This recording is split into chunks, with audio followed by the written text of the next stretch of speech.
Good. You ready for do more in the future? Trap Talk podcasts? Yes. Man. Only Trap Talk. Exclusive. Yes. Exclusive. Oh. So stop calling us. Rub the spot, get the club to pop. When I come up with the crop, gotta love it or not. I'm hot from the hop to the rub the spot, get the club to pop.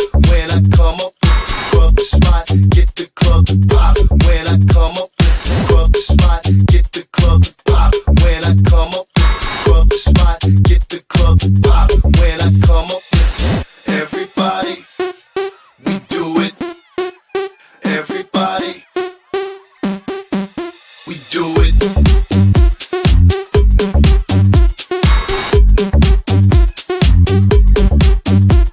Do it. Do it.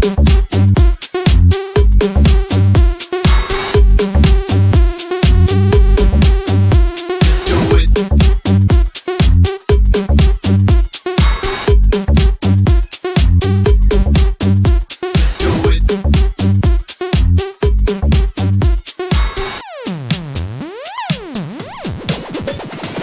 Rub the spot, get the club to pop. When I come up with rub the spot, get the club to pop. When I come up with rub the spot, get the club to pop. When I come up with rub the spot, get the club to pop. When I come up with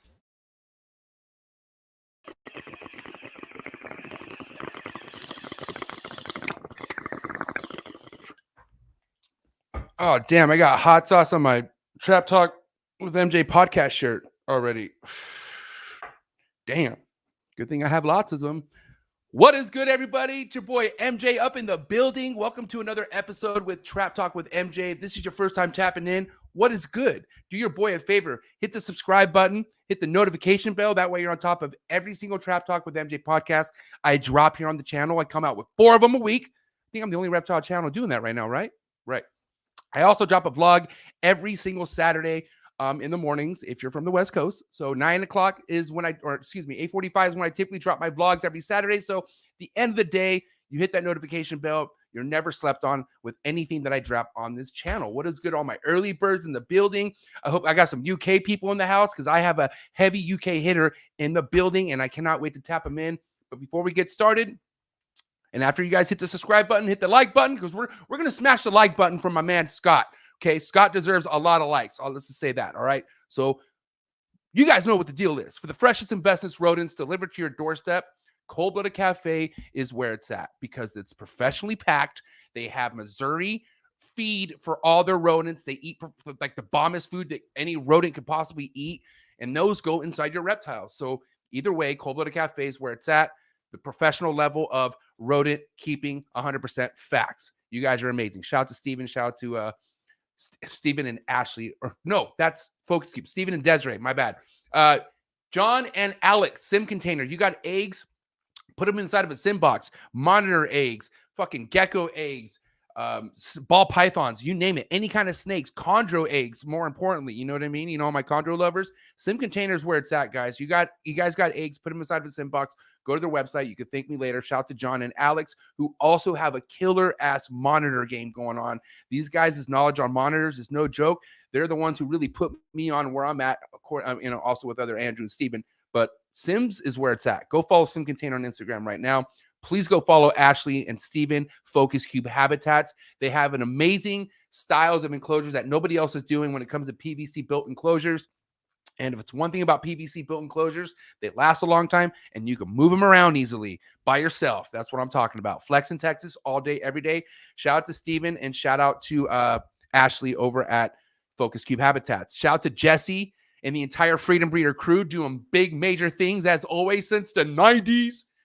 Man, Freedom Breeder crew, Freedom Breeder racks is just like, what more can you want out of a stainless steel rack? Built out of the United States. They have a new turnaround as far as racks being sent out to you as low as 11 weeks right now. There are rumors that people are getting them within 10 weeks, but we just aren't going to announce that yet. Right now, we're comfortably saying that you could get your rack within 11 to 12 weeks, which a lot of other companies are doing like 16, 18 weeks. So look at all the time they're shaving right there, just putting in mad work. That's what I'm talking about. Jesse, good shit. I appreciate all the hard work that you guys are doing over there. Freedom Breeder leading the country, if not the world, in stainless steel racks. That's what's up. Talk about leading shit. God damn, my boy Miguel Garcia, always evolving pythons, always been inspiring me since day one. This guy has really believed in what I've been doing, and that's why I go so damn hard when it comes to these podcasts, when it comes to my ball python games. And that's it. I don't know. He doesn't breed anything else, but he is a sick ball python breeder, if not one of the sickest. And you should definitely go see what he has going on. He has fucking probably the most fires clutches on the West Coast from what I've seen. Nobody's doing what he's doing over on the West Coast, plain and simple. And if you want to combine his ball python game with his YouTube game, his collaboration, his network game, all that stuff, you combine that, nobody's doing what Miguel Garcia is doing, plain and simple. Shout out to Miguel Garcia. Shout out to the whole AEP family. Thank you for supporting the trap.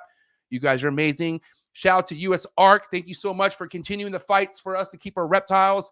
If you out there have no idea what the fuck US Arc is, I'm sorry, but you need to read up. You need to catch up. You need to stop acting stupid. You know, damn right, US Arc here to fight for our rights. And please just talk about it. If you support US Arc, good for you. You should feel good about yourself. If you don't, and you've been in this game for a long time, you should feel like a piece of shit. Yep, I said it straight up. You should be supporting US Arc. US Arc does a lot of fucking groundwork that we aren't doing to keep our reptiles. So that being said, go to the link below, click on US Arc, join US Arc today. If you don't know what the fuck US Arc is, come to me. We could talk about it. Go to Jeremy, go to Bob Vu. Shit, there's so many people out there who are heavy in this game that support US Arc, and they can put you on game just like myself. So that being said, shout out to Phil Goss, shout out to everyone who's doing their part with US Arc, and I cannot wait for Arlington. Wait, what am I doing? I'm skipping things here. I cannot wait before Arlington. Guess what's coming up? Pomona, baby. Who is ready for the Pomona Reptile Super Show? Shout out to Rami at the Reptile Super Show, throwing the sickest, biggest show in the nation from what I've heard, man. I mean, I'm telling you, this guy's shows are fucking through the roof when it comes to how many people show up to these. But more importantly, Pomona is like the West Coast Tinley. Nobody should sleep on Pomona. And it's all going down January 22nd, right? 22nd and 23rd. I have some good friends flying into town. Man, I have so many trappers that are going to be tapping in. Bottom line, thank you, Rami, for sponsoring the channel. You're amazing. I love you, dog. But I also love the fact that you throw probably the biggest, sickest show in the United States on top of NARBC, baby. How can I not fucking be happy that NARBC is also sponsoring the channel? So guess what? After Pomona, we have Arlington, okay, guys? And we all know what kind of shows go down at NARBCs. Those are the OG, real OG, triple OGs. I'll tell you what right now. I love big shows, but what matters to me is shows that are big, full of the biggest breeders in the game. And guess what NARBC is? That exactly. If you want to ever run into some of the biggest breeders that are still around in this game today, it's going to be at an NARBC show, 110%. Brian Potter, Bob Ashley, thank you so much for sponsoring the trap. You guys are amazing, and I cannot wait to attend my next NARBC. What is good with the early birds, man? All right, I'm ready to go. Okay, hold on. I'm sorry, guys. I got to shout out myself, of course. I got to plug myself, right? If you guys have any questions, if you want to see what I'm working with, if you're like, I wonder if this MJ guy hatches out anything or if he, breeds anything. Well, guess what? Go check me out on Instagram. Go find out for yourself, okay? Because I don't like to talk about myself on my own podcast. I want to hear about the other people. So if you want to know more about me, then go to my Instagram, mjexoticscartal with an A, not an E. And then make sure you go follow the podcast's Instagram, Trap Talk with MJ Podcast. Shout out to all my Twitch viewers. If you like to support this channel more than a subscription, dude, I'll take any donation to PayPal, Exotics Cartel with an A, not an E. And then I got to say, from the bottom of my heart, shout out to all my Snake Trap Patreon members out there. If you out there are looking to learn more about what we do in this reptile game, or if you're in the reptile game and you're like, fuck, I don't really know nobody. What do I do? I know what you should do. You should go down to the link, click on the Patreon page, and come join the Trap Talk Patreon family. We're about 70 deep. We're not fucking around. We're all about our business. We all take care of each other. Anywhere from ball pythons, monitors, venomous snakes, retics. Yeah, I said retics. Everything, bro. We have a Discord where we talk about everything. You don't want to sleep on the Trap Talk Patreon page. I'm telling you right now. So shout out to my Patreon, my Trap Talk Patreon members, all my La Familia Patreon members. You guys really are everything to me, and I cannot wait to tap in with you guys Sunday on our Trap Talk Zoom session. So, by the way, Patreon members get this sick ass Trap Talk with MJ podcast shirt. It has a pocket. How many fucking shirts out there have pockets? Right. Okay. Anyways, guys, What is good with the early birds? Look, we're gonna make the early birds quick because I have my man tapping in. He's fucking on the other side of the pond right now. So let's just say hi to 1776 Exotics. What is good? Got the homie Mike in the building, Patreon member all day, every day. We got my homegirl Pacific Rim Serpents in the building. Another homegirl Mosh Balls, Michelle in the building. What is good? Rayanna, Reptiles. What is good? Peter, we have fucking Peter up in the building tapping in. What is good? Jake Cox, Reptiles in the building. We have another UK homie, Twisted Royals in the building. What is good? AB, that's my boy AB, my little protege. What is good, AB? I like your sweater. That's my boy. Go follow Adrian on Adrian Blue Breeder on Instagram. What is good? The homie Jacob. Hey, the homie Jacob, like I said, he's gonna be the one to watch this year. I'm telling you right now. And he's actually going on Trap Talk with MJ this coming Monday. New Breeder on the Block series. That's right. We got my boy Jacob. You're going to want to catch that. What's up, Aurora? Aurora Exotics in the building. What's up, so homegirls? Trap Talk Patreon family member all day, every day. Elite Exotics. What is good? Low Life Low Life Exotics. What is good? We got the General, big, heavy Trap Talk family member in the building. This is family right here. What is good, General? Thanks for tapping in. I love you, bro. Let's see. We have Perel 33.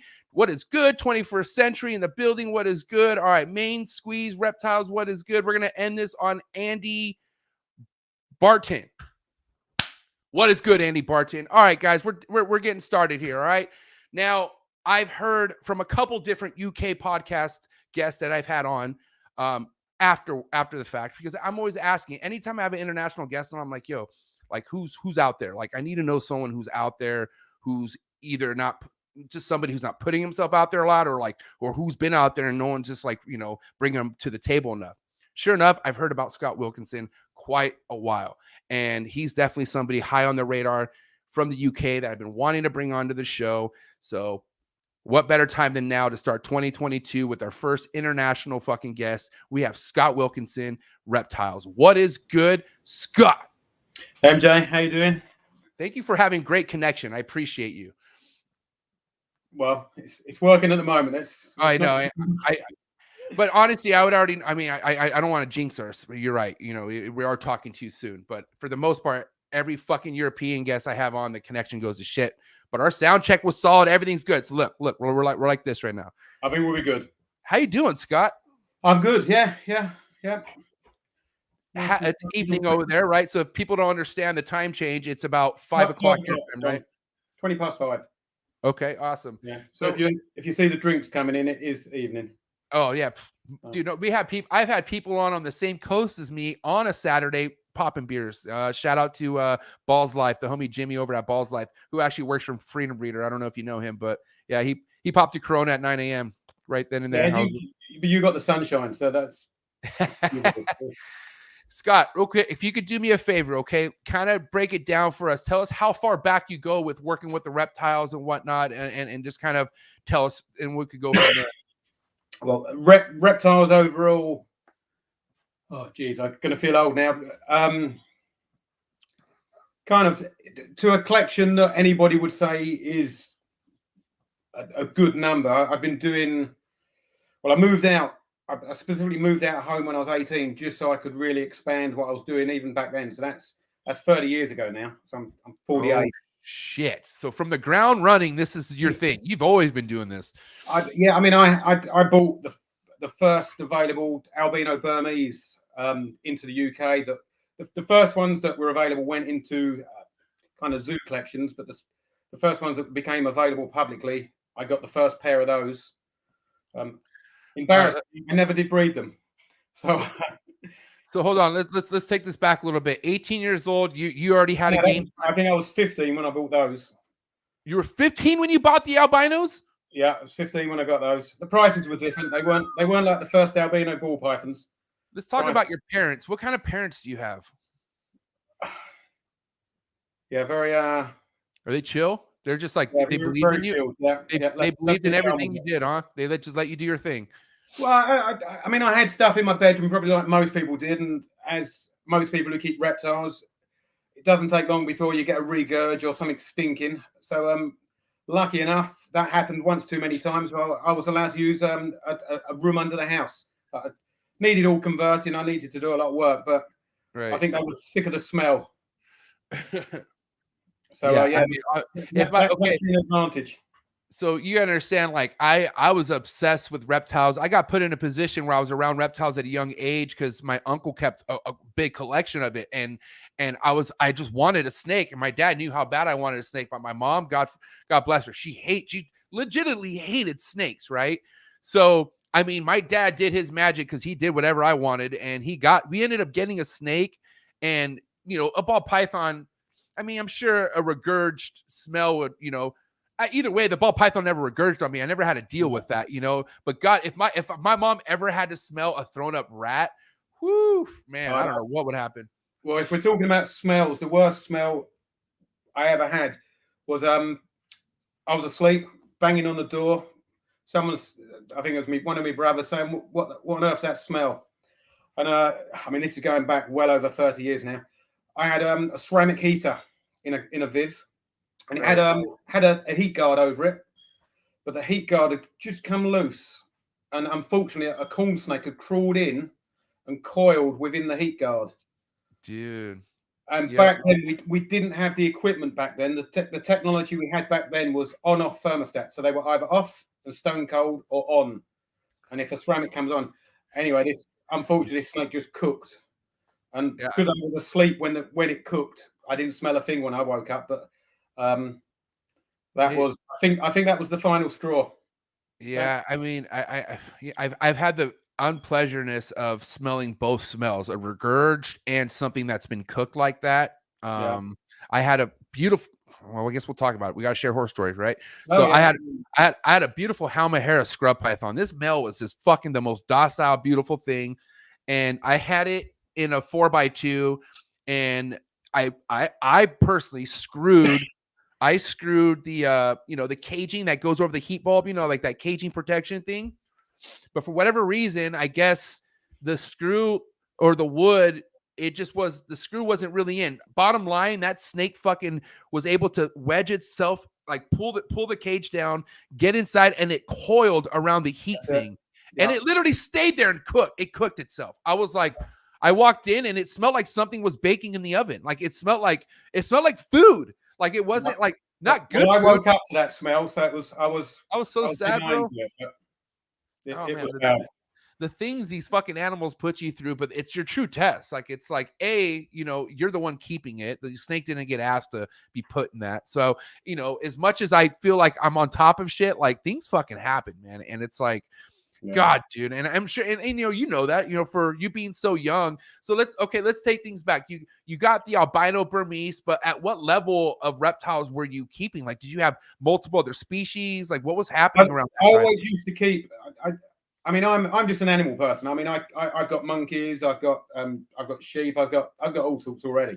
So I'm just an animal person all round. Monkey? But I've got tamarins and marmosets.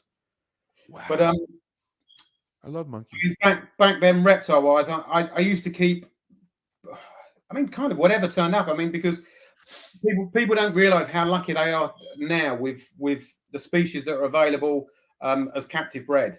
Right. Back then, there'd always be species. I mean, we were lucky 30 years ago. We were lucky because we had the entire planet of wild caught coming in, and in that way, it was fantastic with such a diverse range of species. But when you saw something captive bred, you'd done your best not to miss the opportunity of buying whatever it was. So I had a big diverse collection even back then with the albino Burmese. But it's never good. The further you spread yourself in different species, the harder it gets. And I also learned that quickly and hard myself, because I didn't, I come from Southern California where, it's not, you don't see snakes everywhere. If you go out looking for them, you could see them. But like, I was obsessed with snakes in a zoo book. And I was like, I'm thinking I will never get to see these snakes at all in my life. And then all of a sudden I grow up and I find out that now these snakes get shipped to my house, and I was like, and I was getting, as I was getting more involved, I was making, making snakes and using that money to buy snakes and getting into fucking anything I thought that was cool. And that's when it turned into not being fun, like I just like, it just got too much. Like I got spread way too thin and ended up like, just passing on a handful of species that I was really vested in at that time. And it got a lot easier and whatnot. But, the whole putting yourself everywhere, it's not wise. I mean, some people can pull it off. Don't get me wrong, Yeah, I mean, I streamlined to a degree, but I mean, certainly for the first 20 plus years, I would keep anything, just pretty much a spread of any species, species at all. But yeah, I mean, I started to focus. I started to focus down probably about 20 years ago, and I went into Dwarf Monitors first. Oh, nice. So I got into all the Pilbar monitors and the Glauertai, and those are getting real big right now in the US, the Dwarf Monitors. Like, it's kind of like the whole Retic and Super Dwarf Retic thing. I mean, everything goes around in a cycle. The Glauertai here, when Glauertai were first available, they were probably the equivalent of about $1,500. They dropped all the way down to about $400. And now, of course, you can't find them. The good ones are almost impossible to find again. But I mean, everything goes around in cycles. So I have to ask you, Scott. So let's talk about the point in your life where you're, I don't know how old you were, but at what point in your age were you like the mindset of you like, I got to make a living out of this. Like, I have to somehow continue this after high school or whatever and fucking make money off this. Like, when did that? Oh, no, that was almost from day one. I mean, that was from like 12, 14. I would always buy trios. I'd never just buy odd animals. I'd always buy pairs or trios. So I always had the intention of wanting to produce animals and wanting to invest that money back to be able to buy more animals. Anything over that is a bonus. I mean, that's fantastic. So yeah, I mean, from day one. But I remember when I had a girlfriend and we were talking about buying a house, and she'll never be watching this, so it's fine. But in the back of my head, it was, this is fantastic. I'm going to have all these reptile rooms. I think in the back of her head, it was, we're going to settle down and have a family. And in the back of my head, it was, no, we're going to have all these reptile rooms. But, needless to say, that didn't last for too long. But it certainly got me going, progressing. And yeah, sure enough, I think I had 4 rooms going in my first house within a couple of years. Including the rodent building. I've always done my own rodents.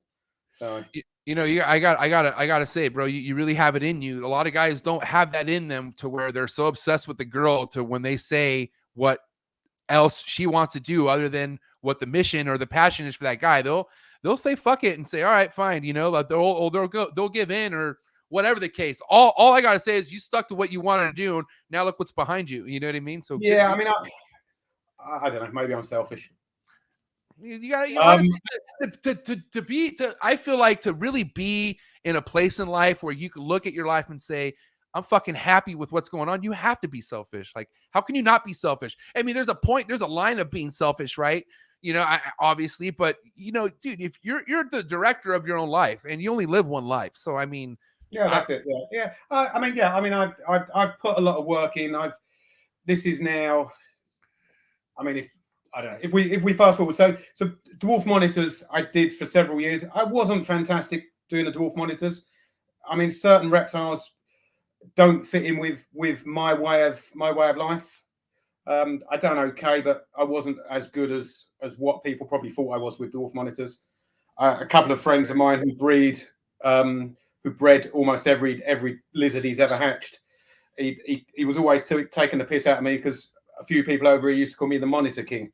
And it was a name I never ever come close to deserving, but I was happy to hear. But yeah, I mean, there's certain species that I try and now focus on what works for me and what suits my way of doing things. So species like monitors that need feeding really once a day, twice a day, just to really be successful with them. Right. So let's talk about the species that really helped you back then, like the ones that were kind of getting you, to the position you're at now. Like, what were some of the things? I dropped out of those, slowly got out of those, and I went into bearded dragons and Yemens in big numbers. I'd done those for a couple of years, and then I think the opportunity to get Crested Geckos again was available. Oh, wow. I bought Crested Geckos right at the very beginning in about '93 from a guy, Kevin Dunn. I don't know whether he's still kicking around. I saw him teamed up with a Samphire Dragon Ranch maybe 10 years ago. But anyway, so he had some of the very first Crested Geckos just after they rediscovered them. And I then started importing Crested Geckos from Alan Rapace and from Guy in Canada. Built a very big collection of Crested Geckos. Probably the biggest collection in Europe, certainly the UK, if not Europe, of Crested Geckos back then. And did you have a shop, or like were you going to shows? Where were you selling? Where were you selling your animals? I used to sell them at shows. And to wholesale, mainly wholesale, but also quite a lot to shows. From Crested Geckos, I then actually went to blood pythons. Ooh. I saw. I love blood pythons. Absolutely love them. To look at, not to keep. Wow. Dipped my fingers into blood pythons for about 6 months and realized they're the most ungrateful snakes you can ever keep. Fat fuckers, dude, you know what? It's like having a fat, ungrateful kid. You know, like a fucking kid is a brat, and you know, I don't know. Honestly, I had a good group of them. I think I had like 8, and I had like a fucking run with them, man. Like I was raising them, so of course they were all mean and like putting me through the ringer. I was getting bit in the morning when I didn't want to get bit. So whatever you'd done, they would bite you. So I just started thinking to myself, you know, because okay, so this is how I started getting smart with the species I should start getting rid of as far as breeding for a profit, right? And I hate to even say that, but it is what it is. There's nothing wrong with that. But at the end of the day, I was like, what normal person, and when I say normal, like somebody who's just getting into reptiles and wanting to like end up breeding, is gonna want to have to deal with this little fucking worm snapping at you, being mean. They're just ungrateful. Yeah, and you know, and then you have the ball python to make their life better. They're ungrateful. Then you have a ball python that 1 out of 100 is going to be mean, and it's like, not even that. And not even that. And they're just, you know, if you have your shit dialed in, it's going to eat for you right off the bat. Like a ball. I mean, I love ball pythons. At the end of the day, they're my foundation. I will eat as much as I say how I got into other stuff because I was getting bored of ball pythons, which is true. I would still never get rid of them. Like there's just too much potential, endless potential, you know. As a species to look at in a cage, a ball python is boring. Oh yeah, exactly. Just to look at in a cage for sure. But at the end of the day, when it's your production, I mean the genetics and everything else behind ball pythons supersedes almost any other species. Right. But I mean, again, the fact they're boring and the fact you can get them out. I mean, you can get them out and take a photo. They do exactly what you want. They're, in that sense, they're fantastic. But whereas, I mean, blood pythons, it just got, I don't know, just frustrating. Whenever you tried to do it, would just try and bite you. What kind of bloods were you working with, or like what was your favorite morph? I mean, you're talking 20 years ago. So I think this was 2002. I bought a trio. I think there wasn't really much in the way of morphs. I think we only had albino and I think I had albino and some hets. Wow. Okay. I had them for about 6 months. The first ball python morphs had come into the UK. I think the first one, the spider gene, was over here. I think a friend bought one for about $25,000 for a spider. I got to ask you, Scott, where's the spider gene now in your collection? Do you even have it at all, or like what's going on with spider with you and whatnot? I've pretty much phased it out. I've got spider pieds and that's it. I've got albino spider, but I'm doing nothing with spider. Now, do you feel like that's, you know, because there's so much talk in the U.S., or there was, you know, as far as the spider being that genetic that you shouldn't breed or whatnot. But I mean, like, what's your take on that? Like, do you feel like you should? No, I heard, I don't know whether it was your podcast or someone, I heard someone talking about the spider banned at the shows in the UK. Well, I used to sit on the committee that voted for that, and I put my hand up and voted for that. Yeah. So if anybody's got a problem, come and see me at the next show. I voted for ban spiders. And the reason is really simple. Yeah. Yeah, hell yeah. Respect. If you went to a pet shop and saw puppies spinning around looking up at a light, yeah, you would be sickened by it. If you saw little kittens doing twisty circles in a playpen, you wouldn't buy them. Let's be honest. Yeah? I mean, I got sick of it. I was kind of like, okay, that's different. And then I just would always come in and see these fuckers like still doing it. And I'm like, what is wrong with these fucking I mean, things? don't Like, get me wrong. Spider is a phenomenally strong gene. It's a superb feeder, a superb Right. breeder. They fucked up in the have head. no issues. They have no issues in thriving and surviving, but it's not really about me and like the reptile keepers. We've got to look at it from the perspective of outsiders.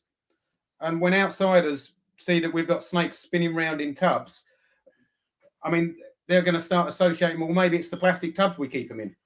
Honestly, that I didn't even look on it on the pet purchaser point of view, which is fucking a great fucking point. Yeah, because that's the reason. I mean, 100%. I don't blame you. We're also now we're at the stage where are we short of genes where we need to really worry about keeping the spider gene going?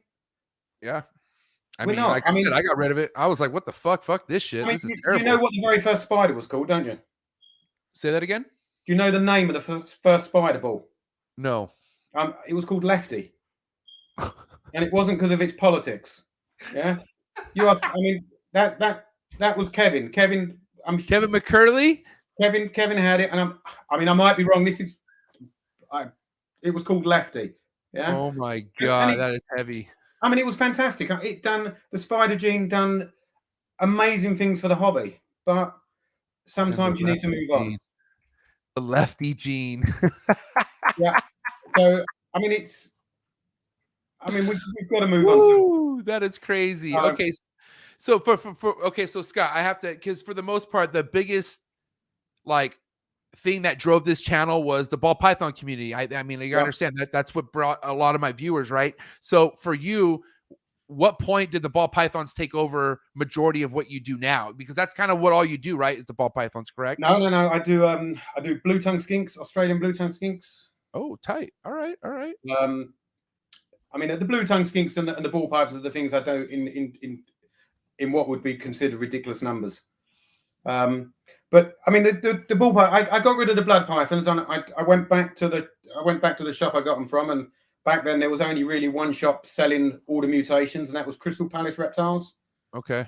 Darren, he had a fantastic selection of morphs available. He had worked very tightly with Kevin back then.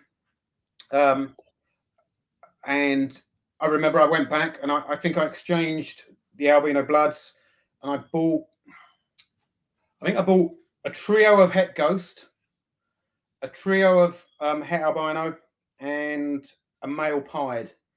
So I'd done everything as fucking wrong as you could possibly do it. I spent a high-end money on a male with no females available, and all hets. But wow, that was the first sort of purchase, and then I think within 6 months I got in contact with a friend who was a wholesaler. I think he was bringing in several thousand captive farm babies at the time. He let me go around there and choose 150 females. So I was going through opening bags up, sex 150 normal females. Damn. And then I slowly built up the collection from there. And then, so if we could kind of speed up to where you're at now, like how many ball python clutches are you producing at this point? This year was down a little bit. This year was 180. But the biggest year so far was 227. And then how many people on staff, or do you have, is it a family thing, or how many people work for you? I finally, I mean, I've been doing it on my own with, I used to have a couple of guys help out on a Tuesday, which was rodent day, so cleaning the rodents out. But I finally took on a guy full time. I think we must be coming up. Oh, maybe maybe a year, 2 years. I've lost track, Barry. You have to tell me, mate. A guy called Barry. He's a fantastic guy. He worked for me helping out maybe about 10 years ago. Helped out in the reptile room just after his normal day job. And then, as I say, it must be almost 2 years ago. I had problems at work that was eating up all my time. And I managed to convince Barry to come back and come in here full time. So I mean, and this is like, you gotta understand, you've been doing this your whole life at this point. We could easily say you've been doing this your whole life, but at what point did you look and say, I got to get some people in there and help me? Like, when did that happen? I've always wanted to do that. It's just it's having that commitment to make sure that if I do it, I can do it properly. Yeah. Whatever I do, I try and do properly. So I didn't want to take someone on and fuck them about and not be able to grow it and do something with it. So, Right. And as I say, that was I can't remember. I think it was 2 Christmases ago now that he come and joined full time. Right. Now, let me ask you this. My biggest thing is the whole trust, like, and just because I do work with some dangerous snakes, right? But like, my biggest thing is literally having someone I could leave my room to and trusting them. So like, how did you really build trust with people, or like the guys that are coming over? Do you ever have people over when you're not home, or like, or are you always there? Yeah, Barry works here Monday to Friday, and I'm working. I'm off every Tuesday. I'm here in the collection every Tuesday for sure. So he's here 4 days a week. Yeah, I mean, I don't trust. It's weird. It's a bit of a dichotomy. I trust most people 100%. I trust people. See, I trust people in the reptile community up until the fact they fuck me over. Right. Whereas in my day job, everybody knows I don't trust anybody for anything. So I check everything. What is your day job? I work for a company. We supply salads to supermarkets. You provide salads to supermarkets? That's sick. So you're in the food industry, the distribution. Yeah. And is that like your own company, or you work for a company? No, I'm employed. No, and how long? And you've been employed for this company for how long? 30 years. 30 years? I've never worked anywhere else. I've worked from there right from the start, packing fruit into crates. So you've been doing what you've been doing with these animals, like almost it's a full-time job, but you also have a full-time job. So you've basically been busting this out. You must really love your day job. Oh, sorry. Did you want an answer to that? Yeah, I mean, I don't know.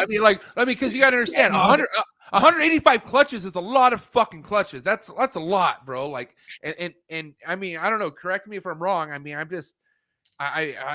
I'm saying respect. If you could manage both of that, that's fucking insane. That's crazy. Yeah, no, I mean, there's good days and bad days on both. Right, respect. Yeah, I mean, the reptile side is keeps me going. I mean, but the day job's got the security. That's good. Now, is there any, retirement in sight yet? Like, do you kind of have like a game plan when you would like to maybe just? I'm 20% retired. I only work 4 days a week, so I'm 20% retired. That's cool. So you're kind of building up to that already. Yeah, I'm heading there. Oh, good for you, man. That's awesome. Yeah, so, I mean, okay. So Scott, I have to ask you this. Like, let's just speed. And I hate to speed things up, because trust me, I'm pushing 40, and I don't want to speed anything up right now. I'm having a good time. No, don't speed anything. You're right. But let me ask you this. If we were to go ahead and retire you now, and you were completely devoted to the reptiles, would you elevate things more, or would you keep things at a place where they're at now, or what would you do? Like, I'm just curious. I'm kind of contemplating making a massive investment and growing things bigger. Nice. And bigger ball python wise, a different species. What would you think? Like, what are we thinking here? Reptiles overall, but the ball pythons as well. I mean, I just cannot produce enough ball pythons to keep going. So at this point, what's your game plan when holding stuff back at this point? Are you more like selling shit more than keeping it, or you looking to hold? Everything you see behind me is this year's holdbacks. Woo! It looks nice. I don't even know what's in it, but I can tell you it looks nice from here. I've got some het albinos, some cinnamons. No, I'm joking. No, I think I've got some pastels. Yeah, no super pastels yet, but maybe next year. No, there's about 450 holdbacks this year. Oh my God, that is heavy. I love it. But, this sounds bad in a lot of ways, but I would say the last season is my first proper season of maybe doing projects. Your first season of what? Say that again. Of doing what I would consider true projects. Like the true, like what you're really passionate about type things? No. I mean, when I look at a project, I would look at a project as something that's going to take 3 or 4 breedings to get to that end result. Oh, okay. I see what you're So saying. I don't consider a project mixing 6 gene codom to a 6 gene codom is not a project. Right. Okay. That's just a lottery draw on what you're going to get. And yes, you will get some amazing snakes, but I think when you look and start mixing recessives together, knowing full well that you're probably going to miss on the first 2 years, that's commitment and a project. Now I have to say, because if it's one thing that I hear from a lot of UK guests that I've had on is that, you know, the availability of what's hot or whatever the fuck is going on in the ball python game is more available in the United States, right? What's your opinion on that? Because I feel like I'm seeing stuff in Europe and UK that I've never seen in the United States. So, I mean, you're really involved. So what do you think? I mean, I've always bought from anyone from Canada, the US to Europe. I just look at it as one big candy store. I don't see an issue of wherever it is. It's made no difference to me whether it's in Canada, the US, or Europe. Right. In terms of where we're at now, no, I would say in the last 5 years or so, 5-10 years, you will find just as much cool shit in Europe and the UK as you will in the US. It will be different stuff. So some of the genes started in the US. So of course you guys are far more ahead with that gene. Other genes started off over this side, and there's a lot more going on over here. So I mean, it swings backwards and forwards. The market prices swing back and forwards. I mean, there's a big difference between the UK, Europe, and the US. I mean, even right at the very beginning. I mean, when I first started buying my next lot of snakes, I mean, in the beginning, most of my snakes came through Darren Biggs at Crystal Palace, which were all Kevin snakes. Mm-hmm. I mean, I used to have to wire all my money over to Kevin, and I always used to put stupid comments on there. He never once said anything. He probably didn't find it funny. I used to put drugs money like in the comments going over, but then I started buying from Marcus Jane, Mark in Canada. Nice. Shout to Marcus Jane. Shout to Marcus and Jane. Yeah. So that was where I started buying next from, and I remember talking to Mark. I bought a handful of snakes, and I told him his prices were way too low for the UK market. Right. And again, this is one of the things I love about the reptile industry. Mark just turned around and he said, "Well, Scott, if you know the UK prices, will you sell my snakes in the UK for me?" Next thing I know, he sent me a shipment. I don't know, $50,000-$60,000 worth of snakes. Damn. Just do what you can with these. No money exchange hands. It was all a handshake and a trust over the phone. Respect. Yeah, I mean, how long ago was that? If you don't mind, can you drop the year when that happened? Well, I've been here now 14 years, and I think it would have been at least 3 years before then. So nice. It was right early. I mean, it would have been maybe 2005, 2005 maybe. Right. Okay. Now let me ask you this: as of right now, because I'm curious, you are sitting in front of all this gold, technically. What are some of your favorite holdbacks that you could show us right now? Like, what are some you might want to, hey, listen, I love Desert Ghost. So if you have any DG stuff, I would love to see it. But I mean, you could take the reins on this too. I mean, whatever you want to show, I don't care. You know what? Desert Ghost, again, this is a story involving Mark. So Mark flew over to the Ham show in Germany. Right.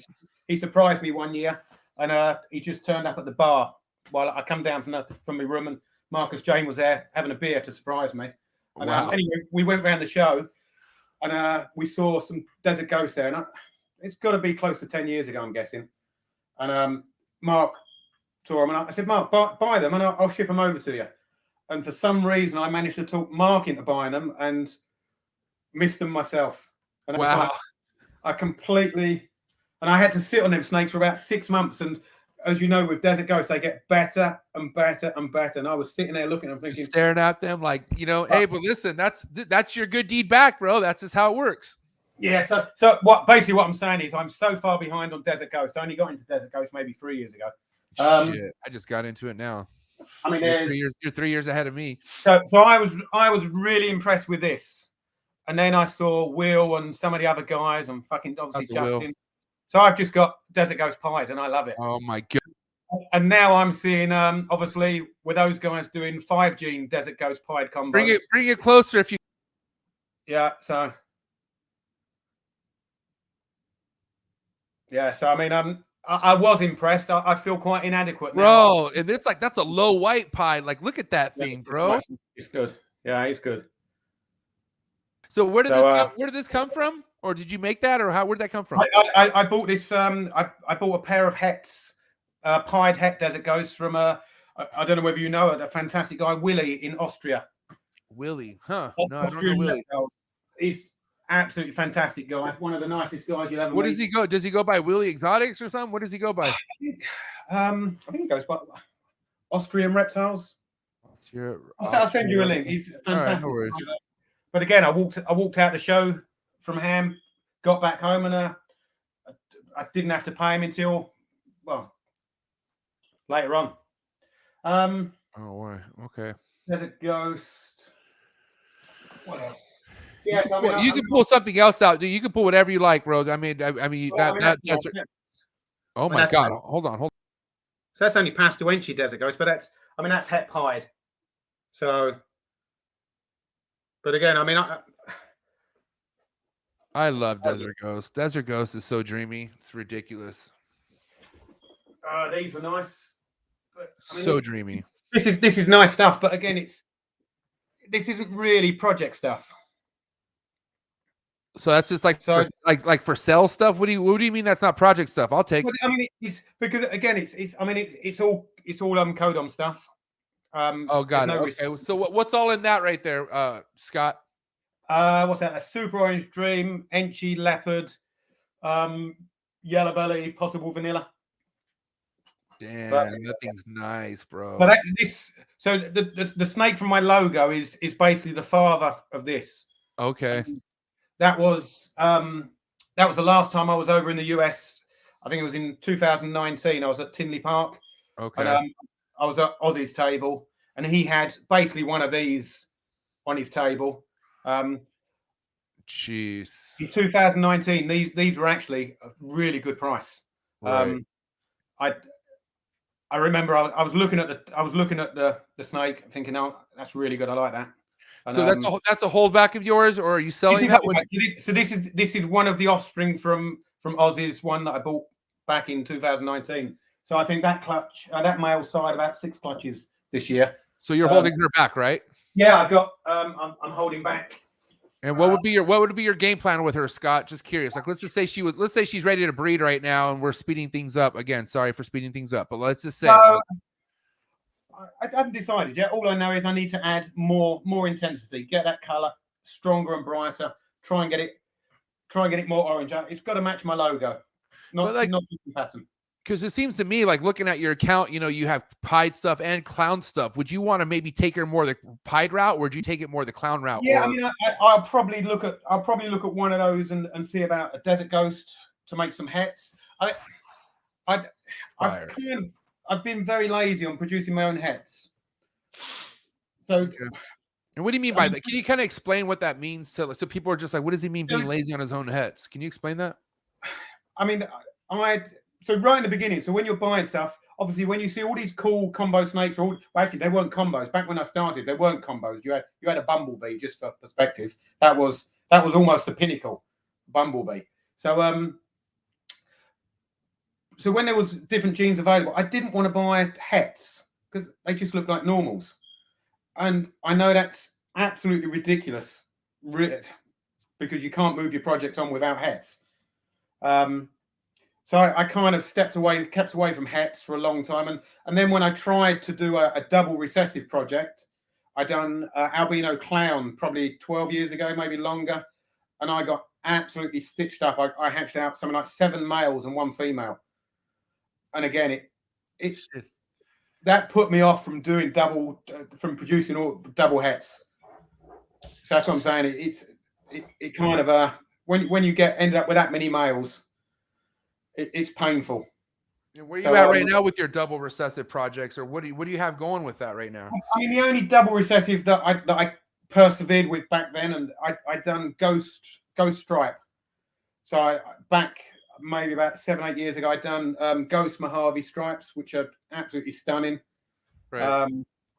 But I've now got a lot of pied double recessive pie stuff. The pied desert ghost combos. I've got a lot of combos now that are all double hets. I'm looking stripe. I think stripe's being massively overlooked at the moment. Genetic stripe. I've seen some like super genetic is like there's a super genetic stripe, right? Am I tripping? Yeah, genetic stripe. Just so you got obviously just a nice stripe, but there's not really been too much done with genetic stripe. I know Garrett's done some fantastic stuff with the clown genetic stripes. But I'm kind of hoping that Justin will pull something out of the bag with featuring genetic stripe, and then I'll be ready with 28 female genetic stripes up and running. So what's your feeling on the whole turn right now of like the quad and triple recessives being the future of the ball python market, according to Justin? What do you feel about that? I mean, it depends. Yeah, I mean, they will always be on the crest of the wave, won't they? Anything new, and the harder it is to produce that new snake, will always be the pinnacle. There's no denying that. But 100%. You've still, with regards to what's keeping the ball python industry afloat, I think people forget that actually it's all the genes that are underneath that actually hold those genes up. The foundation genes. Yeah, if we haven't got the Mojaves going into the pet trade, you won't have anything there to support Justin producing quads. It's the foundations that build out. Those guys that buy Mojaves from your Petsco and everywhere else, within a short period of time, they'll stumble across your channel, they'll stumble across someone's Instagram, and they will be the next big spender. I mean, when you've been in it, did you say 2019, 18, or for ball pythons? Yeah, so I got in this game 2017, and then like my first clutch was 2019. Yeah, so again, I mean, and that's what we need. We need that constant flow. I mean, there's always people saying that there's doom around the corner and the market's crashing, but I was told that in the beginning. Like I had people telling me, but when you came in, that was probably just after when we did have a crash, when the banana crashed the market. Oh, true. That is true. So, there were a lot of people took a big hit around that time. Yeah, I mean, yeah, bananas crashed the market for a long period. So okay, that's a good point. So for as long as you've been doing this, what other genetic that or crash that you went through with the ball python? Did you have any projects that you ended up having? None. Oh, cool. Well, no, the market's never crashed, other than when the banana gene. But like, okay, like the desert gene. Let's talk about the desert gene. You know, desert. Yeah, I mean, I got fucked over on the desert gene. But, I mean, is there any other cases other than so you have the spider? I'm just trying to see how often are genes coming up where you're like, okay, we can't touch that, or that's fucked, or whatever the fuck. There's several genes out there that have got minor issues, but I think spider's probably the biggest one. I mean, obviously you got super spot nose has an issue, right? But I mean, but again, a lot of supers in reptiles, the super jags produce leucistics, but they're dead. So, I mean, there's a lot of genetics there, and the same as humans. If you get the two genes lining up, it's a lethal gene. Hey, time out real quick, Scott, because this is a fire episode. You're giving us amazing information, and you're tapping it from the UK. So what I would like everyone to do, there's about 70 people watching. There's about 30 people who haven't hit the like button. Let's get the likes up for my man, Scott, because he's spitting some heat, and he's tapping it from the UK. So, guys, do us a favor. Let's hit the like button for Scott. Okay, Scott, sorry. Let's move forward. Yeah, Mum, if you're watching, Mum, hit that like button. Oh, Mom, you're good. Mom, thanks for tapping in. I appreciate you. You might be watching. She fucking hates snakes. Yeah, so, go on. Okay, so I have to ask you, as of right now, what's your relationship with any... Or actually, let's take it back a little bit, because I'm just curious, okay? Because in the beginning of you reaching out to a lot of United States breeders, Canadian breeders, What was your experience like? Did you deal with some fucking hard-headed, United States breeders sometimes, or like were everybody for the most part pretty like, welcoming to you, looking out for them and whatnot? Or like, I'm just saying, like, what was your experience like? I'm just curious. Yeah, I mean, overall, absolutely fantastic. I mean, Mark in Canada, absolutely amazing. Right. Fantastic relationship. I mean, we started off doing the first ball python conventions back in 2007. It would only be me and Mark in Cuba. Respect. But I mean, he's now done the big one where Oz and Justin was there as well. Back in Mexico. What was that? That was 2019. Okay. Wait, you went to that? You went to that trip? It's been good. You went to that trip? Yeah, I was on that trip. Yeah. I didn't. He had UK people tapping in too. That is cool. I was the only European there, so it was. So you had Canadians. You had one UK guy there. You had Canadians and then Americans. Yeah. Damn. Okay. Yeah, so it was fantastic. One of my favorite Canadians. Well, I don't know. They kind of come as a duo when I think of them, and that's definitely Will Moros and Khalil from 514 Reptiles. Yeah, Khalil was there. He's fantastic. Sammy, he was there. They look like they would be so much fun in Mexico. I mean, Will. I was a little bit quiet and a little bit being the only European there, but it was. But it's not. I lost the sound there, mate.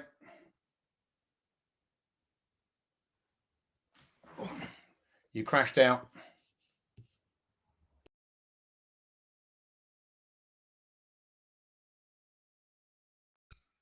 Oh, he'll come back. I think that was my bad. Sorry.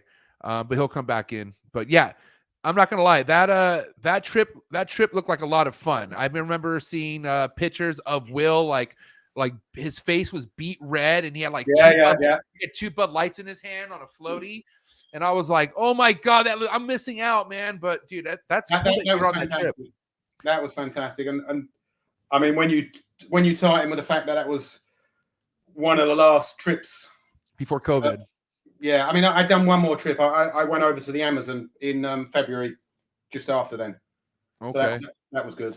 That was about the last trip of them. So as of right now, I know we were talking about DG and whatnot, but what are some of the top pinnacle projects that you have going on right now with the ball pythons that you could maybe share with us? Like some stuff that you're hoping 2022 goes, your way or whatnot, 22 season. I've not even started the 22 season yet. Really? Okay. All right. So how's your breeding work then? Like, I mean, you're not 24/7 as far as like all year round. I mean, how are you pairing and stuff like that? Let's talk about that. I mean, I need to start. This is almost the latest I've ever started, but because the 21 season, for some reason, it's stretched for so long, and I went earlier for the 21 season. I went the earliest I ever went, and yet I had some of the latest clutches. So I think I've still got 6 clutches in the incubator now. Nice. So yeah, I mean, I'm going to start probably in about 2 weeks, maybe latest. And then I run breeding a male each week. We'll go in with a different female each week. I'm always curious, Scott, because like, you have seasoned females going for you, right? But like, when you have females that are going around this time of year for you, what about the first time females that are showing you signs like a couple months earlier? Or like, what about like the first time females that haven't bred for you yet? Like, how are you implementing those in? Well, I mean, I don't ultrasound. I mean, I've got an ultrasound. Me neither. I don't have one, but I just don't ultrasound. I mean, I bought one. I ultrasounded my testicles and my head, and that was it.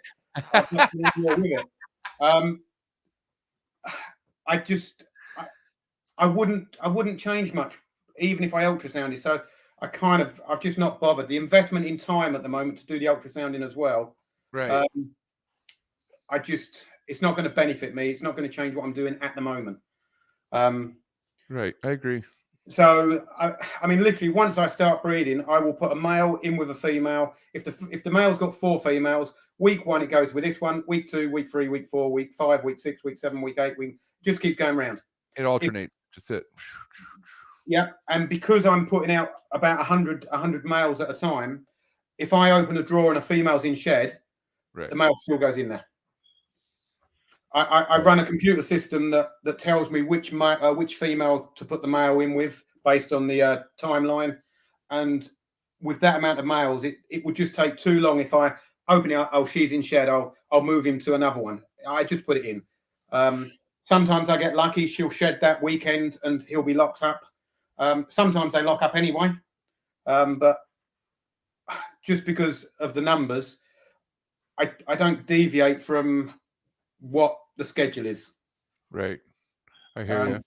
I mean, that's worked out okay. I think I think my best season is around about 85% of the females went. Nice. Which is good. I mean, that's a good number. Once you get into big numbers, 85% is a high number. I mean, I budget. I'm happy for if 60% of my females go. That's my target every year. 60% of the females to go. Now, I could have sworn you said earlier you breed your own rodents, right? Yeah. Okay. So are you strictly rats when it comes to feeding? Do you do mice? Like, are you doing both? What are you feeding to your collection? I start all snakes. I start off on hopper mice because they've got good movement, so they agitate the snake, and the snake feeds much better.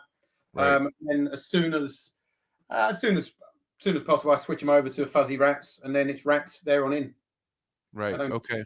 I And then from there on out, it's just rats. You know what I mean? It's rats or nothing. Right. Okay. Now, I won't go on to African soft furs. And what's your take on that? Is it legal in your area? Like, or you just perfectly legal to use African soft furs. I think they're fine as a food source, but if you're breeding them to grow them on, they take forever to get from that size to a big size. They just take too long to get up to size. They're not worth breeding. Right. I mean, a lot of people they say, oh, they're so much better for the snake, the protein. You show me one person that's bred a ball python in less than the second winter by using African soft furs, and that's fantastic. It doesn't happen. You can't prove it either. I mean, I've had people say that you get more healthy clutches when they're eating AFS, but I'm like, that's not. Yeah, I mean, that's all subjective and whatever. I mean, but the main thing is, they grow faster. And no one's ever bred a ball python earlier than the second winter. Rats, mice, or soft furs. It's the second winter is when you will get a clutch. I think possibly if you've got a snake that's not feeding and you switch to gerbils, you switch to soft furs, you switch to mice, and you just keep putting the food in, then obviously you're gonna get that female up to size quicker. I mean, I don't care. There's 100 females growing on at any one time. I don't care if 6 don't make it. They'll be there next season. It doesn't matter. Exactly.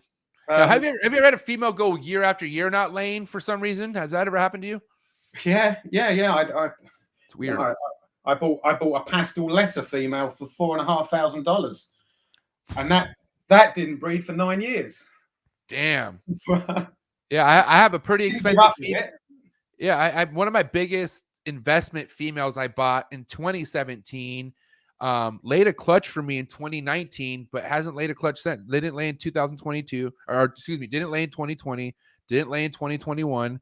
Yep. And like the male doesn't want nothing to do with her. I tossed in multiple males and nobody's fucking even going near her. And I'm like, dude, what is happening? So, but that's the only I don't know. It's just fucking weird. One of them things. Yeah. What can you do? Just one of them things. I mean, I got a clown female that I bought from Barcheck back. God, that must have been 2006, 2007. She bred for the first time last year, and she's still tiny. She's maybe 1,400 grams. Damn. So it's crazy. It's crazy how different a snake could grow. You know what I mean? It's just like humans. You know what I mean? Like totally. I mean, just can't do nothing about it. Yeah, I mean, there's certain genes that I've seen that I kind of feel that they get a lot bigger. Leopard. Leopard gets fucking massive. Mojave, leopard, Mojave, and spider. I love those. They get huge. But no, I mean, you'll get some females that will go, some females won't go. The other thing that I've changed in the last maybe 5-6 years is I mean, I will start pairing snakes smaller. So some of my females I'll start pairing. If they're 1,200 grams at the beginning of the season, I'll start pairing them. Yeah, because you gotta understand, for the most part, their food intake spikes up, you know, and they gain weight pretty quick. So by the time they lay, they're like 1,800 grams. Exactly that. I bought a super gravel one year, Right. female, and on her second winter, I think she was something like 1,200 grams, and I started pairing her. It would have been December. I think that year I started in December. By the time she laid a clutch of eggs, she was 1,800 grams. She done a clutch of 9 eggs, so it was nice. Right. 1,300 has always been my perfect like mark. Once they're, you know, beginning of the season, before I even pair them, if they're at 1,300, ready to rock. And don't get me wrong. If a snake stops feeding, male or not so much the males, but if a female stops feeding and starts losing condition, yeah, that's a sign. I'll stop breeding her. I mean, right, 100%. I don't stop breeding. Otherwise, I don't stop breeding until they ovulate. Right. So, I mean, I've always kept breeding. Once they ovulate, then I stop. Maybe I'm sort of just want that one last crack, as it were, to make sure. Now, when it came to like, you know, your processing of hatching out a snake and whatnot, has it changed throughout the years? Have you always had a system that's always worked for you? Like what's your incubation process like as far as temperatures go and whatnot? Temperature, fairly consistent. I mean, sometimes I used to have problems where the room used to get too hot and the incubator used to warm up. Right. And I used to find that I always used to get a much heavier percentage of males at that period. And I know it's not supposed to be sex linked at all for temperature, but maybe coincidence. Whereas now I've built a big solid walk-in incubator it's very well insulated. I think it's got 200 kilos of concrete on the floor as a heat dump, heated floor. That's very consistent. That doesn't change now more than a degree. The only thing I've changed is the substrate. So I've gone from vermiculite to the filter matting. So where you suspend the eggs above the water. They don't touch. They're just suspended above water. So like an inch of water is what I'm assuming. An inch of water, and then anything above to stop the eggs touching the water. It's a sim container. That's what we do in sim containers. Sim. Yeah, I used to use sims for the monitors. The sims are fantastic containers for very delicate eggs. Shout out to sim container. Yeah, absolutely recommend it. I've got a bunch of sim containers down there you go. Sims in the UK. How can you fucking say no to that? That's awesome. Yeah. I've had them. I've had them back when I used to do Crested Geckos. Yeah, I mean, any way of suspending the egg above the substrate and the water, that's very, very good. But now, because of the sheer number of clutches, I use perlite. And again, perlite is a compromise between a substrate and a suspension method, because perlite, the water doesn't rise up, soak through, so it stays at the bottom. So I would say one thing I've seen, one of the biggest mistakes for almost everybody is they put too much water in their incubation. Right. Okay. You'd be surprised how little amount of water you actually need. Yeah, that's no more than an inch, man. Even an inch is like calling it. Like you're good. You don't need a lot, because just all you need is that evaporation to create that humidity in the tub. But you don't. That's it. That's all you need is humidity. So let me ask you this, Scott, because I love when I have somebody on who's been doing this for so long, because this hobby, I mean, as far as the United States goes, it's getting big, man. Like a lot of people are coming in, a lot of people older, mid-age, whatever the fuck. It doesn't matter. They're all coming in, right? But a lot of them start with the ball pythons from what I'm seeing. It's a lot of people getting into ball pythons, but then they, some people want to get into other stuff. So in my opinion, from what I'm seeing, there's some other stuff I feel like you shouldn't be getting into at this point right now because of the laws and what's happening here in the United States. So I'm just curious, in your eyes, what are some stuff that you feel like you would, if you were new in this, other than ball pythons, what stuff do you feel like you would want to move into, and maybe what's something you wouldn't want to move into? I think depending on what perspective. I mean, the other bits I enjoy doing, the blue tongue skinks, I absolutely love. They're absolutely fantastic. The Australian blue tongues. So nice. They're a really good species. They're an easy animal to look after. So they fit in with with the way I like to work. They don't need feeding every day, so they really kind of gel with me. Other species, you know what, you can do well with any species. You really can. I mean, all you need to do is be dedicated and committed to what you're doing. It really does. If you like California king snakes, I mean, all the guys that used to do all the clubrids, if all those guys hadn't have stopped doing clubrids, or the majority of them over in Europe had carried on doing clubrids, they would have made a killing over the last 3 years.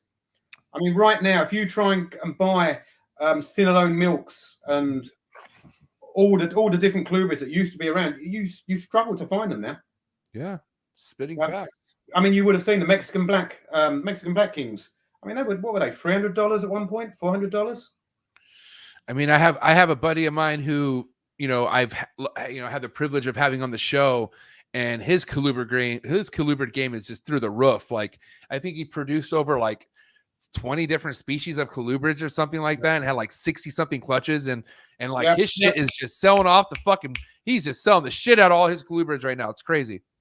Yeah, I mean, I used to do the colubrids before the Dwarf Monitors. So I used to do maybe 150, 200 clutches of colubrids, right.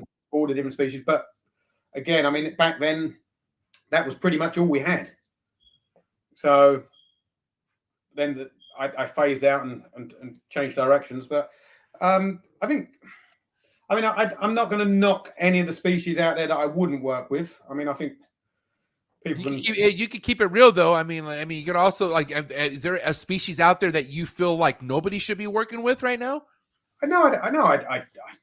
I think some people should be working with Komodo Dragons. I mean, there's some fantastic keepers out there. I mean on the private sector. My bad. I mean like just a normal fucking Joe Schmo fucking who's looking on the internet, looking on the internet. Was the first person to breed Komodo Dragons.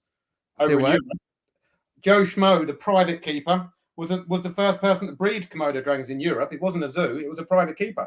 And his name was Joe Schmo. No, are you kidding me? His name was Jim Peffer. But I was like, holy shit. Fuck, is that where his name came from? That would have been a coincidence, wouldn't it? Joe Schmo was the first. No, it was actually good. That is a good point. This all started with the Joe Schmo, just somebody who was fucking just making it happen. Good point. But I mean, I stand corrected. There's no, I don't think any species. I think it depends on the people. I think there's some species that shouldn't be bred in big numbers. Right. I think reticulated pythons, there is such a limited capacity. Certainly in the UK, for people to be able to keep them. Yeah, same as the US. I mean, there are an amazing species. The color mutations, I think, beat most of the ball pythons. Some of the color mutations, but at the end of the day, who's going to be sitting? If someone produces 10 clutches of retics, that's a huge amount of offspring to sell. How many 8-foot cages is that going to be in 3 years' time? It's huge. And I mean, but as I say, I love retics. I would never keep them myself. I mean, I don't like the look of the bites from a retic. They look a bit too graphic for my liking. But I think anything else. I mean, as I say, you can do well with any species. Just focus on what you're doing. Do it right. Do it for the right reasons. And be passionate at doing it. And it doesn't matter. You can breed tree frogs or tree boas. You can make anything hot. You can succeed with anything if you do it right. Right. So I mean, with you being so familiar with like shows and whatnot, where are you at with shows nowadays? You know, like, are you still attending most shows and putting yourself out there as much as you always have been, or what's going on? We're down now to just one show in the UK. It's 4 times a year. But we're down to just one show now in the UK. And that's down to the animal rights lobbyists. So you guys, you should really support US Ark. We didn't get enough support for our version of US Ark. Sucks. We have got, well, I think they've almost disintegrated now, but so we're down to one show. I attend that show I go to every one of those shows, but I don't sell at that show. I only ever display. I don't sell at that show anymore. So nothing's for sale that you have there, is what you're saying. Oh no, I've got stuff for sale. Oh, not the show. Yeah, nothing. I just take stuff for display. I don't Got it. sell the show. Okay. I'll take bits that are pre-sold and I'll hand them over at the show, and I'll talk to people. But at the show itself, it's all display. Okay. Ham. I used to go over to the German show. I mean, if you ever get the chance, MJ, you've got to come over to Ham. That's definitely on my agenda. I'm hitting Europe this year. I don't know. Okay, when is Ham? How about you tell me that? When is the Ham show? Well, if it goes ahead, you've got March, June, September, and November. March, June, September, and December. What's the best Ham show in your opinion? June and September. September is the best. September is the best. Okay, you hear that, Matt Summers? September. My travel managers in the comments right now. Because listen, I do these remotely once a month, you know, and I did them successfully last year in the United States, and guess what? I'm fucking dipping out of the country now, so I'm going to the UK. You know what I mean? Come over. But I'm just trying to figure out. It'd be best to go when Ham show's going because I could maybe just hit all these birds with one stone. You know what I mean? Yeah, I mean, well, as I say, you got June and September. June maybe nicer, better weather all around. But nice. Yeah, I mean Ham. I mean, everybody used to say Daytona. Daytona's the biggest expo. I mean, I've seen the queues at Daytona. Yeah, I've been to Daytona show half a dozen times. Okay. The queues to get into the toilets in Ham are bigger than the queues to get into Daytona in Daytona. Damn. Respect. Wait, have you been to a Tinley? Yeah, I've done Tinley many times. Yeah. When was the last Tinley you went to? The 2019 one you were talking 2019, about? Yeah. Okay. Yeah. Bob and Sherry. How would you compare a Ham to a Tinley, like with vibe wise, breeder, people who are there, all that stuff? How would you compare that? Well, Ham is a complete and utter cattle market. Do you have boot sales like a garage sale? Yeah. Right. So if you think of a garage sale in the States, but literally garage after garage, it's you are stuck in. Maybe you've got a 3 foot wide table. You can maybe buy a longer table. The tables are only about 18-inch, 2 foot wide. Okay. You haven't got room for a booth. You can't have people. There's no room. Yeah. Now the Ham show, they don't allow you to take pictures either, right? Like, isn't there crazy rules at these Ham shows and shit like that? I mean, it's a rule. It's a sensible rule because the animal rights are just keep trying to video everything to make everything look terrible. I mean, Ham's got some crazy rules. You're not allowed to put one tub on top of another tub. Yeah. You only one. Stacking. Yeah, you can't stack tubs up. You can't have more than one animal in a tub. The animal has to be in a tub of a certain size. You never know what that size is until you get pulled up at the show and told you've got to change all your labels or change all your tubs. There's a lot of crazy rules that I understand what they're trying to do, but they just need to be a bit more consistent with it. Right. But no, I mean, Tinley and Daytona is chalk and cheese. Tinley, for argument's sake, is an absolutely amazing show to visit because you've got space. Right. It just looks organized and professional. Yeah. If you took the absolute worst possible table display at Tinley, yeah, and then made it 1,000 times worse, that's what the majority of tables look like in Ham. Okay. The animals are fantastic. You will not get better animals. I mean, you go to Tinley, Daytona, or anything. It's ball pythons, leopard geckos. I don't know what else nowadays. Crested geckos, shit ton of Leachianus maybe. But if you go to Ham, you will see everything. Right. You will see. I mean, if you're a true reptile fanatic, you will see species that will just blow you away. Speaking of stuff that's blowing me away, I mean, I was kind of investigating on your page and whatnot, and I know we were talking about earlier about certain genes that I've never heard of in the United States and stuff that's floating around on your side of the pond and whatnot. And I want to mention this. Maybe I just, keep in mind, I'm not too geeked out on ball pythons. I mean, I know some stuff, but there is a lot of stuff that pops up and I'm like, okay, I fucking guess that's popular. But let's talk about this lesser I think it's a carnivore, whatever the fuck this thing is. But I thought it was an Angolian. I thought this was Angolans at first. Oh yes, that is mine. Yeah, yeah. Bro, so what's going on with this? And while you're talking, I'm gonna go use the restroom real quick. I can hear everything. So let's break this down for me if you don't mind. Well, the carnivore gene is that was described by a guy over here. He bought what I had as leopard, and he bred them. He was selling them, and there was a particular guy over here who was known as I don't know what he was known as, the leopard king or the leopard guru or something. He was supposedly like the world expert on leopards, and he used to criticize and post up and complain that those weren't leopards every single time. A guy called Barry Summerhays would post up his leopards for sale. He would say, those are not leopards. Those are not leopards. Barry's decided he stuck with them. He's put that line of leopard into many different morphs, and he's now convinced that it's a completely different line than leopard. It's not leopard. He believes it's a completely different gene to leopard. He believes it's separate enough, so he's renamed it carnivore.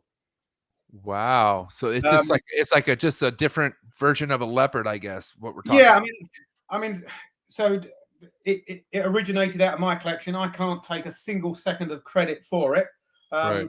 If it wasn't for Barry, I would still have all mine labelled up as leopards. I finally renamed and labelled everything up of mine this year that's from that particular male as carnivore. So I have got leopard, I have got carnivore there. And I noticed this is het clown. So do you have some of this carnivore clown stuff coming soon? Yeah, I've got those there. Ooh, all right, let's check it out. So that's. And yeah, don't worry, Josh. I already have that lined up. Don't even trip. So that's lesser carnivore. Ooh, like more orange. I mean, it looks kind of like orange dreamy. Yeah, I mean, I've not got a lot of clown projects, so all I've produced is carnivore clowns and carnivore lesser clowns in terms of leopard, with a leopard gene or leopard type gene in there. So, as I say, I'm going with the fact it's been renamed. I like it. I know Garrick's bought the gene over there, so hopefully between us all, we can actually show that it is a definite strong enough gene to deserve the reputation of being a new gene. All right, so we're gonna wrap up this with a gene topic that I hope you know something about, because I could tell you right now, this is one thing that has not been in the United States yet, from what I know, and I'm like trying to figure out how much money, what the fuck. I mean, I kind of know how much money. I've already got the ends, but what do you know about this project right here? Hold on one second. Jesus Christ. Here we go. All right, bro. Ready? Oh, by the way, the reason why I love this gene so much is because I'm really into Timors. I don't know if you know Timor pythons, right? Yeah. I fucking love Timors. I have a big group of them. Anyways, look at this snake, bro. This snake right here is, I guess, the Cosmo clown Cosmo. Have you heard of this? Cosmos. What's in there? I mean, it can't. That's not just two genes, is it? I think it is, from what I know. But I mean, here, hold on one second. Let me show something else real quick, because I have other ones pulled up as well. That's why I wanted to ask, because I'm not too like here's another one, right? So check this one out. These are actually two. I think this one's the visual clown right here. So I think the right one's het clown and the left one is the visual clown. No, they've both got to be clown, haven't they? Surely. You think? You think the other one's just like a pastel or something then? I think so. Who's posting those up? I forget his name. I think it's RS Reptiles, but I think his name is Rolf or something like that. I can't remember his name. So European, someone in Europe. Yeah, yes. I've not heard the Cosmos gene at all. I mean, the trouble. I'll be honest. One of my pet hates is the fact we've now got 1,000,001 genes. Right. And some of them are so subtle that I don't know. People have to point out what they are. Some of them are so subtle. I think people are a little bit too quick bringing certain genes out. I mean, if that is just 2 gene combo, then absolutely that's a fantastic new gene. If that's a multiple of genes, then again, I don't know what I'm looking at, because it might be one of the other 3 other genes in there that's had that effect. Damn. I think people just should really slow down a little bit before they start releasing genes to show us what it's all about. I mean, and that's one of the things Justin does phenomenally well, is really break those genes down to say what each component does. Right. I always said if I ever hatched something weird and something unusual, I would be sending one free of charge straight over to Justin's collection, because I know that would be the best investment I could ever make, is giving Justin a free new gene. Are you kidding me? I remember one of my big, because Miguel Garcia is one, you follow Miguel, always Evolving Pythons. Yeah. So he's been like one of my biggest mentors coming into this. He kind of helped me a lot in the beginning, and he helped me kind of like plan on how I wanted to make my dream snake, which is super GHI leopard Mojave. Hypo, right? Anyways, and I told him, I was like, I want to make you this snake, and I'm gonna just send it to you. That was like my goal. I'm gonna send you a holdback female. And literally 2019, my first year of breeding, I made that female and I sent it to him, and that was the best feeling in the world. I don't know if he really wanted it, but I sent it to him anyways, and he took it. And when the day comes when Miguel or Justin or Ozzy or anyone's knocking on my door asking me for a snake, yeah, that's the day. Yeah. I mean, you'll get there. I mean, that's the thing. It really doesn't take much to produce some incredible snakes. Hard work and perfect timing. Yeah, I mean, you've just got to be prepared to spend some money. Anybody could go out and buy a couple of 4-gene clown combos, put them together in 2 years, and produce some of the best clowns you'll ever see. Right. So it's not difficult for anybody to get really to the top, or maybe not the top, but certainly not far off it. Okay, so let me ask you this. I have a wrap-up question. If you were to come into this game brand new with money, and I'm not saying like millions, but let's just say you had like 100,000 or something, that much to throw down, what route would you take, in your opinion? Like what? I mean, we're talking ball pythons. Let's talk about ball pythons. Yeah. Well, there's 2 different directions. The safest direction is quantity and breeding for the lower end market, because you've got very low risk and you don't sit with animals for very long at all. And if that suits somebody, to just tick over and produce a large volume of snakes you're going to produce some gorgeous looking snakes, but you're looking at everything under $500. $500, I've noticed, is a pet snake. 100%. I get customers that will spend $750 on a snake to look at as a pet. Yeah. 100%. Over that, you're then looking at people who want to then breed it to make money. And if you're doing that, I don't know. I don't know what I'd look at now. I do think that there's so many people now in clown and have got some phenomenal clown stuff. Is there room for that amount of clown at that level? I'm not sure whether that's certainly in the UK. I mean, and I think the US, you're fine. And I think the right people in the UK that have done the legwork and have already built their foundations to be able to sell all over the world, that's fine. I don't know. I just go with what you like. I think it doesn't matter. Just choose you. I mean, you said the super GHI leopard Mojave, whatever. I mean, go with what you like. You're not gonna lose money if you invested 100,000 on snakes and bred all those females. You're not going to lose money no matter what you produced. So I think I think ultimately it really is go for what you actually enjoy and like. There's no point breeding desert ghosts if you fucking hate the look of them. Yeah. And if you hate the look of them, just get the fuck out of the ball python game, okay? I'm just kidding.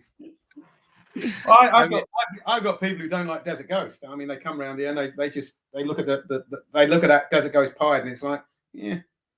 But wait, are they breeders or are they just a friend hanging out? No, they're people who are into ball pythons, but that's it. I mean, but you've got such a spectrum. Some people love the deep oranges. Some people love all the Exantic lines, the greys and the whites and the blacks.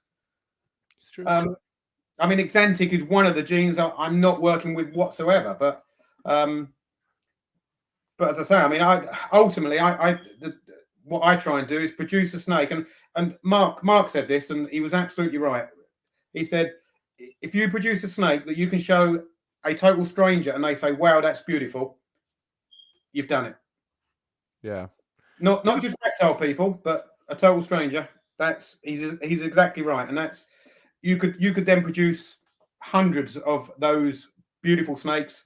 You're not going to be getting $5,000 for them, but it's far easier to sell 1,000 snakes at $500 than it is to sell 10 snakes at $5,000. You know, it's funny, that happens a lot from what I've seen too, is I've had people that don't know anything about breeding snakes come into my collection. I'll show them a $7,000 snake, and then I'll show them I'll show them a $500 snake. A lot of times they pick the $500 snake. But I'm like, they don't really know what's going on with that snake. So I'm like, most people pick out Ghost Mojaves. If I had to show somebody something relatively, I mean, Ghost Mojave is it's a winning snake. But right. I mean, you can't get much more simple than a Ghost Mojave. No, you can't. Fuck, Scott. This has been an amazing episode. I got to say, thank you so much. Now, listen, you got to go through these hot seat questions before I let you go. Everybody got to go through them, okay? So there's different levels of these hot seat questions. If you make it that way, I don't need any explanation from your answer. Just shoot them out, bro. Some people like to fucking explain themselves, and I'm like, I don't need to hear all that. Just tell me the answer. You feel me? Go for it. So we're going to do these hot seat questions for Scott Wilkinson Reptiles, UK style. You ready for this? Here we go. Hot seat questions for Scott Wilkinson. Frozen Thought or live? Live. A cutter or no cutter? Generally no cutting. What does that mean, So no cutting, period. I get excited sometimes. Look, the only reason why anybody really cuts is because they're like little children at Christmas time. So do you cut or do you not cut? It's either a yes or no. I have cut. I 180 touches. I cut less than 5. He cuts. He's an A cutter. All right, perfect. Red green tree Neo, or excuse me, red green tree Python Neo or yellow green tree Python Neo? Red. First pre-shed meal or post first shed meal? Post. Incubation wise, right? We're talking temps. Straight bake or no straight bake? What do you mean? I don't. So meaning, like, do you change the temps at all when you went during the process? Ball pythons, no. Is it straight temp the whole time? Correct. Yeah, for ball pythons. Yeah. All right, perfect. What about any other species? Do you have any other species where you fluctuate temps? Just I'm curious. You do on Yemen chameleon, some of the chameleon species. Monitors too, right? Monitors I didn't, but no, okay, perfect. But you should have done. All right, to miss the reptile or not to miss the reptile? Like spray. Depends what reptile. No, I don't. We'll talk ball pythons. To spray a ball python. Ball pythons, once a week when I spot clean, I tip the deli cup of water at the back of the tub.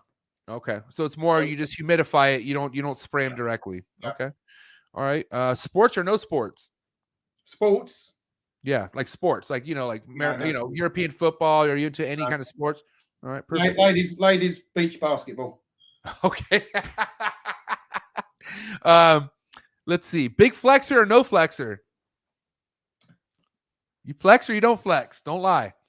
No flex. No flexor? I don't know, man. You keep monkeys. That's a huge flex. Is it? Yeah, it's a big flex. Steak or fish? Who? Steak or fish? Steak or fish? After 3 weeks in Indonesia, it was definitely had to be a steak. Okay. Let's see. David Bowie or Elton John? Oh, you know what? I like Elton John. You don't like Elton John? No, I like Elton John. I just Rocket Man again. I like Elton John. All right, Elton John. Perfect. Michael Jackson or Prince? Prince. Fuck. I'm losing all these Michael Jackson people. It's crazy.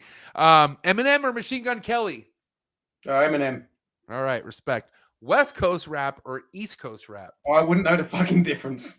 If you got to pick one just off a limb, what would you pick? East or west? West. Perfect. Do you have a West Coast rapper you could think of? Maybe I wouldn't be able to tell you. I wouldn't know the difference between East and West. Okay. No I just like respect. the sound of West. All right, respect. All right, here we go. All right, little word association. First thing to come to mind: milk, Penis. cocoa. I'm joking. Wait, you said milk and penis? What the fuck? That was just to throw you. That was to put you off Oh, guard. that got me good. That stopped me in my tracks. Okay, cocoa, Nighttime. substrate, Lignocell. stuck shed, So what? ovulation, Fantastic. day 60.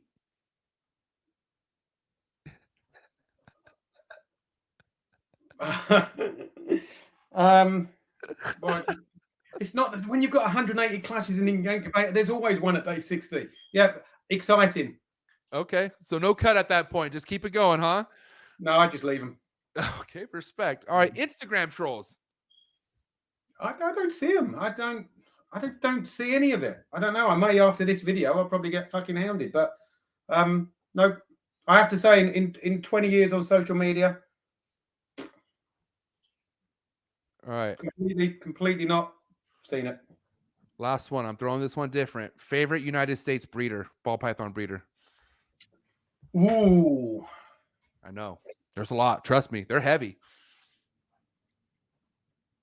Take your time. Probably my best friend, Michael Cole, is probably my Who? best friend. Michael Cole. What's the name of his? If you just want to tell me his reptile, if you happen to know it. I mean, that's what's So up. he was one of the python hunters. Python hunters, Do you know your TV show, the Python Hunters? the ones that hunt pythons in the wild. Yeah, the three of them: Greg Graziani, Sean, and Mike. Right. Those are your boys. So, Mike's a good friend, but I suppose as a big breeder, Oz is a fantastic guy. Oz is an absolute diamond guy. Oh, so let me ask you this: how often are you going to Florida? It's been a while, right? It's been. I went back in February of 2020. Okay. I was over there, so I toured around. I went and saw a lot of people then. Nice. And that was just before I went off to the Amazon for a couple of weeks. You have any plans coming to the United States anytime soon? It's getting out there. I almost came to the last Tinley, but right at the last minute couldn't get out there. Rules changed. Shit. So the minute we're allowed over, which I think we're allowed now, I'll be coming over for something. Awesome. And I have to ask you, what part of the UK are you in? I'm just outside of London, East London. Perfect. I'll let you know when I'm in town, buddy. Yep, no problem. Hey, Scott, dude, this has been an amazing episode, man. I love having UK people on, but I can tell you right now, you're on a big level in this UK game, and I appreciate you being on the show. You do have a lot of people. I haven't had 70 people on a Saturday in quite a while, so quite a people in the people in the watching you. So what do you have to say to all your supporters out there, everyone who fucks with you? Yeah, I mean anybody who gives me the time, comments, likes, anything, I'd really appreciate it. The guys who've messaged me recently asking me to push back onto YouTube again. Nice. I'll get going again very soon. Just been a bit busy. All right, Scott. Well, I'll be in touch, and I if it's cool with you, I would love to have you back on the show again, man, because this was heat, and I know there's more to talk about. So, yeah, anytime. Just give me a shout. right. Yeah, when I head over your way, I'll hook you up. Oh, my assistant, she's a bit late with the beer, but hi, assistant. Oh, what's your name? Yeah, it's Arabella. Arabella. Say that again. Arabella. yeah, Arabella. Yeah. Oh, that's such a pretty name. Okay. I have to ask you, do you like reptiles? Do you like the snakes? Not all the time. But you love your dad, though. Yeah. No, she's a bit too surrounded by it. She's got monkeys and meerkats and all sorts, and they mean nothing to her. Oh my God. Well, she doesn't really know how lucky she is when she sees it all. Oh man. Well, you're a lucky kid. Well, listen, you guys enjoy the rest of your night. Okay. You guys have a good one. Thank you so much. Yeah, take care. See you guys later. Bye, Marabella. See you later. Bye. Damn, UK in the building. What a great episode. Thank you so much for everyone who tapped in. If you tapped in from the UK, thank you. Dude, this guy, Scott Wilkinson, he got it going on, man. That's for a fact. And I cannot wait to tap in with more UK guests. breeders, all sorts of stuff. If you out there have a UK breeder or a Canadian breeder, freaking Germany, as long as they speak English, let me know. Come hit me up. Say, hey, MJ, there's a guy in fucking Amsterdam. Speaking of Amsterdam, shit, I'm trying to go to Amsterdam. I got a homie over there who's a really heavy breeder, and I'm talking about all sorts of levels. All right, but guys, happy Saturday. Enjoy the rest of your Saturday. Shout out to everyone who caught my vlog. If you didn't catch my Snake Trap Sessions vlog, go down to the link below. Catch the mistake I made when breeding green tree monitors. Please don't do what I did. Make sure your nest box is on point, and make sure you guys are ready for tomorrow's monitor session. But it's not monitor, so check it out. So guess what? Trap Talk with MJ goes down Sundays now, right? 4 o'clock Pacific Standard Time. Anything that's related to the lizard family, okay? Geckos, fucking bearded dragons. That's what I wanted to say. But all the monitors, all the lizard talk is going to be going down Sunday. So that being said, we have somebody who's probably one of my first big homies into this game. He used to breed retics, but he is so heavy in the gecko game. And we're going to bring him on tomorrow. Let's see, 4 o'clock Pacific Standard Time. We're going to be bringing my boy Kenny from Upside Down Geckos on. This guy is super knowledgeable. He's been in the game for quite a while. Like I said, he's bred retics, bat eaters, you name it. But we're going to be talking about his gecko game tomorrow. And Monday, we got my boy Jacob from Civil Serpents, who's going to be tapping in. New breeder on the block series. Yep, we got my man who's going to be making some noise this year, and we're going to talk all about it. But anyways, you guys have a great rest of your day. This is MJ signing out. I'm out. Like I said, hit that like button, hit that subscribe button, drop a comment, and let me know what you're liking best more about these podcasts. But I'm out. See you guys later.